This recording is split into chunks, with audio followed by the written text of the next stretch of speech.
All around the world, including right here in Germany, countries are grappling with a rise in both anti-Semitic violence and rhetoric following the October 7 Hamas terror attacks on Israel. That sentiment is also being seen in China. Anti-Jewish hate is sweeping across online platforms there.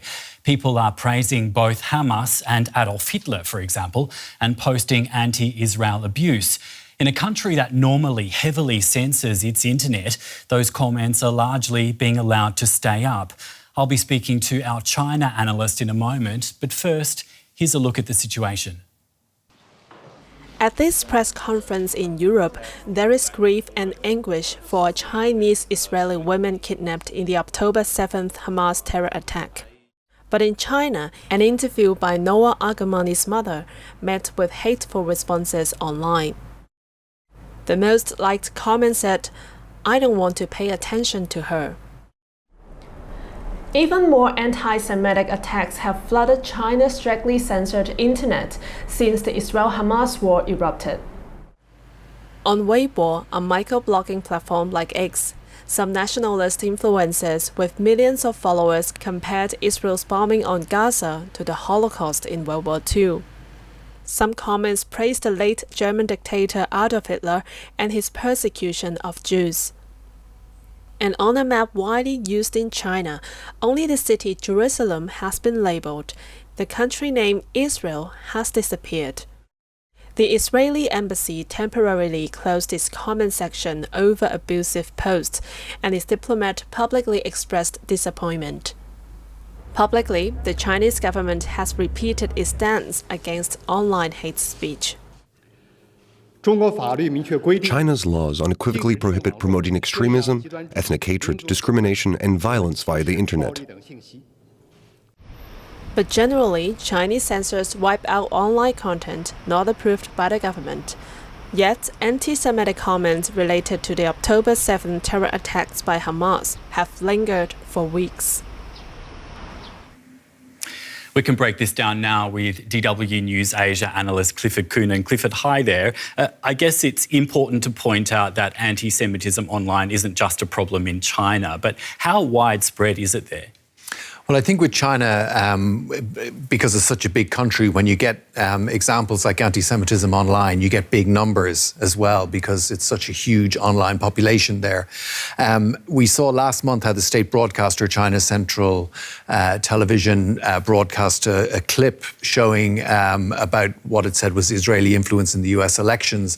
And it said that 3% of the population was Jewish, and it controls 70% of the wealth, which is one of these tropes, that anti-Semitic tropes that's out there. A clip of that got 120 million views. So it's very widespread to that extent. On the other hand, you don't really see that much anti-Semitism. In my time there, you would see sort of stereotypes about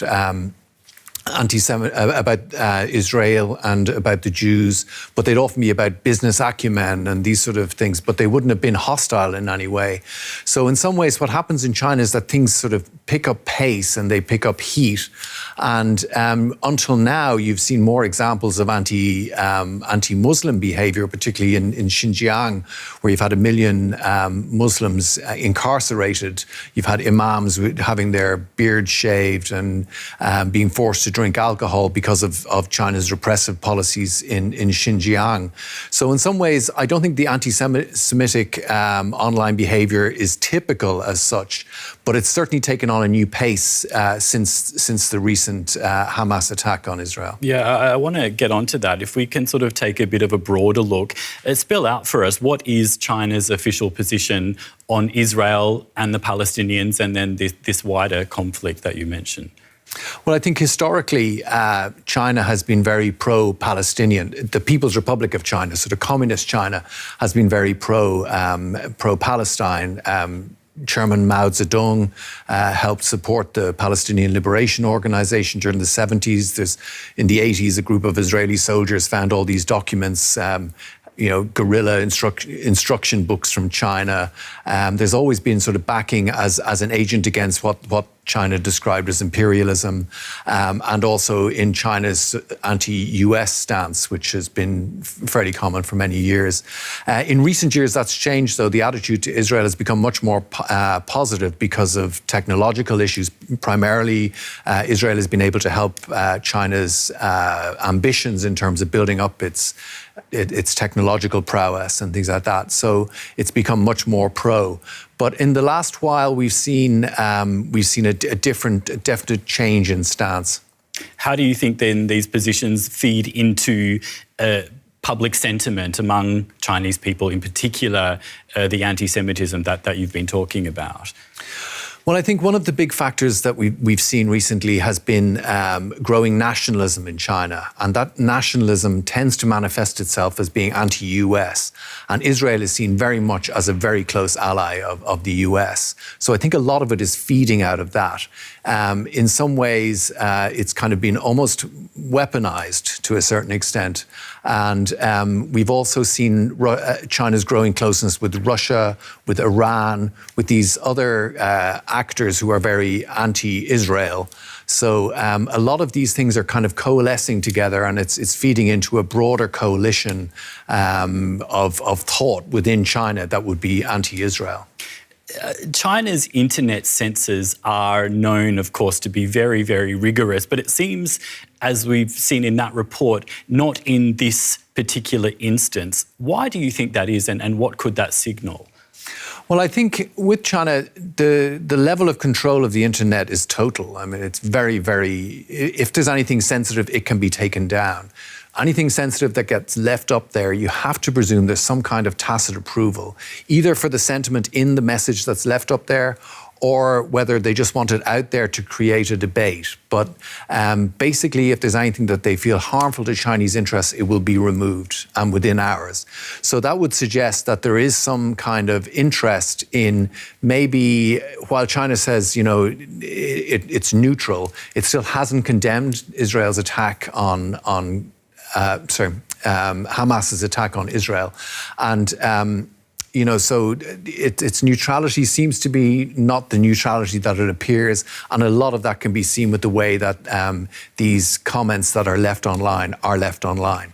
Clifford, I just want to look back and turn our attention finally to the Middle East. China has had some success there as a mediator, particularly in the case of Saudi Arabia and Iran. How is it positioning itself in terms of the Israel-Hamas conflict?